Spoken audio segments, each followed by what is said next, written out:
Hi, boys and girls. It's time to meet one of the most fascinating insects on the planet. That's me. I'm a praying mantis, named for the way I hold my two front legs together as though I'm praying. I might look like I'm praying, but my incredibly fast front legs are designed to grab my food in the blink of an eye. I'm here to talk to you about the life stages of insects, how insects develop from birth to adult. Many insects undergo a complete change in shape and appearance. I'm sure that you are already familiar with how a caterpillar changes into a butterfly. The name of the process in which a caterpillar changes or morphs into a butterfly is called metamorphosis.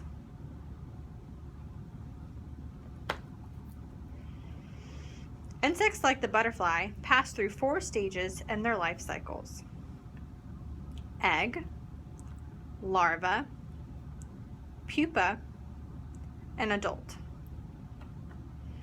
Each stage looks completely different from the next. The young never resemble or look alike. Their parents and almost always eat something entirely different. The female insect lays her eggs on a host plant. When the eggs hatch, the larvae that emerge look like worms. Different names are given to different insects in this worm-like stage. And for the butterfly, the larva stage is called a caterpillar. Fly larvae are called maggots. Beetle larvae are called grubs. And the larvae of butterflies and moths, as you just heard, are called caterpillars. Larvae feed and grow as quickly as they can. They also molt or shed their hard exoskeleton many times as they grow, because the exoskeletons don't grow with them. In this way, insect larvae grow larger each time they molt, until they are ready to change into adult insects.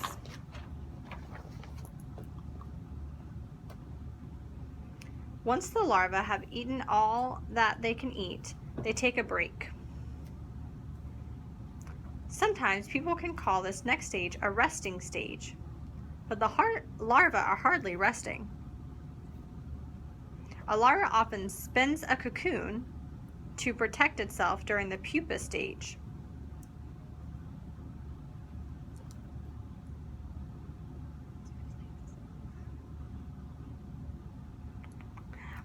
When it will remain quite still for several weeks. Inside this shell-like covering, the pupa transforms or changes into something that looks altogether different than before. Some insects have a soft cocoon for the pupa stage, and some, like the butterfly, have a harder case like a chrysalis. If you have ever seen a butterfly emerge from its chrysalis or cocoon, you know how extraordinary it is to watch the first flutter of its fully developed butterfly wings. Its wings were completely invisible before it disappeared into its seemingly magic chrysalis. It looks nothing like it did at any of its earlier stages. Scientists call this progression. Through 4 separate stages, a complete metamorphosis. I can't argue with that, can you? The change is indeed complete. Butterflies, moths, beetles, and flies are all undergo a complete metamorphosis.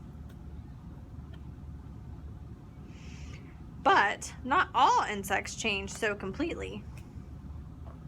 Some insects, young like mine, are miniature or very small models of their parents after hatching. They do change, so they do experience a metamorphosis, but because it's not a complete change, scientists call it an incomplete metamorphosis.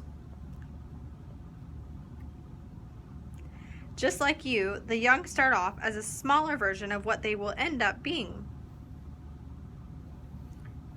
Just as you started off as a baby person and are slowly growing into an adult person, some young insects slowly grow and change into an adult. A praying mantis goes through three life stages: egg, nymph, and adult. In the autumn, the female mantis lays as many as 400 eggs inside an egg case attached to a plant. In spring, the eggs hatch. The tiny praying mantis babies emerge from the egg case. These brand new hatchlings, or nymphs, don't quite look like me, do they? A little later, the nymph resembles me more. The only thing it is missing is its wings.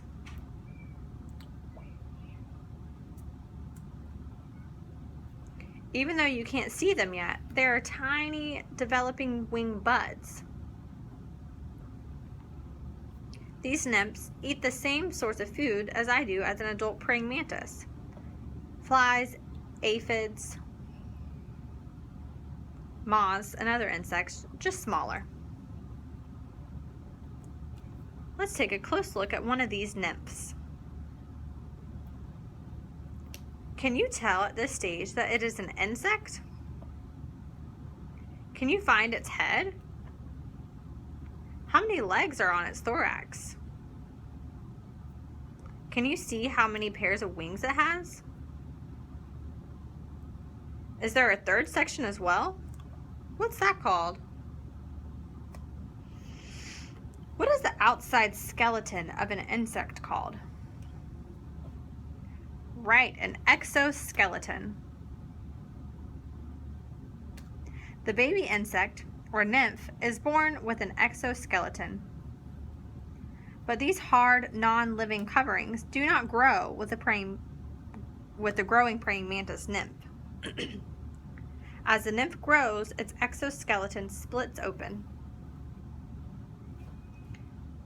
The nymph wriggles out to reveal softer skin that can stretch and expand before it hardens.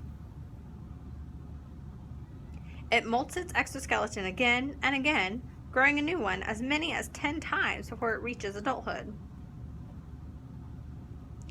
The nymph stage often lasts all summer long. After its final molt, each surviving praying mantis has a fully developed exoskeleton and full-grown wings like mine. Grasshoppers, crickets, and cockroaches belong to the group of insects that experience an incomplete metamorphosis, similar to mine. And an insect's life cycle is quite short compared to yours. In some cases, it takes only a few weeks. Scientists believe that this is one reason there are so many insects on the planet. They are forever breeding and need to produce rapidly because they have so many enemies. Not all insects, however, have short life cycles. The cicada looks a little like a grasshopper and is thought to have the longest life cycle of an insect, ranging from 2 to 17 years.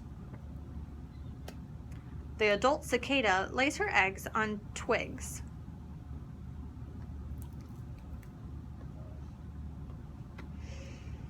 When the eggs hatch, the nymphs fall to the ground and burrow into the soil, searching for tree roots. They feed on the tree's sweet root sap. Cicadas undergo incomplete metamorphosis, so there is no pupal stage. The nymphs remain hidden beneath the ground, continuing to shed their exoskeletons. Once they are fully grown, they make their way to the surface again, shed their skin one last time, and emerge as winged adults. For some reason, all the cicadas in an area emerge at once, either every 13 years or every 17 years. When the cicadas all emerge, they fly everywhere, and their calls are very loud. When hundreds of flying insects swarm through the air, their loud buzzing noises and the snapping of their wings make quite a loud noise.